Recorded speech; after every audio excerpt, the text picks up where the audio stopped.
বৃষ্টিতে খেলা পরিত্যক্ত হওয়ার ব্যাপারে হতাশা শোনা গেল বাংলাদেশের ব্যাটিং কোচ ডেভিড হ্যাম্পের কণ্ঠে।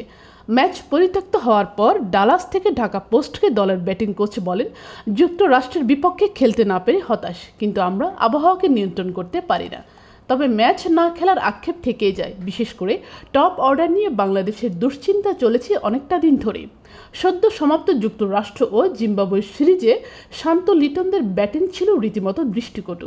সৌম্য সরকারও দলকে ভরসা দিতে পারছেন না। তাই বিশ্বকাপের আগে নিজেদের কম্বিনেশন ঠিক করে নিতে প্রতিটি ম্যাচই বাংলাদেশের জন্য সমান গুরুত্বপূর্ণ। ডালাসের প্রেয়ারি ভিউ স্টেডিয়ামে ঝড়ো হওয়ার উপস্থিতি বাংলাদেশকে ফেলেছে দুশ্চিন্তায়, কারণ এখানে লঙ্কানদের বিপক্ষে বিশ্বকাপে নিজেদের প্রথম ম্যাচ খেলবে টিম বাংলাদেশ। এর আগে অবশ্য 3 ম্যাচের সিরিজটাও এখানে খেলেছিল টাইগাররা। সেই অর্থে পিচ বা কন্ডিশন একেবারেই অচেনা নয় ডেভিড হ্যাম্পের শিষ্যদের জন্য। স্কেন রেশমা, বঙ্গ টিভি।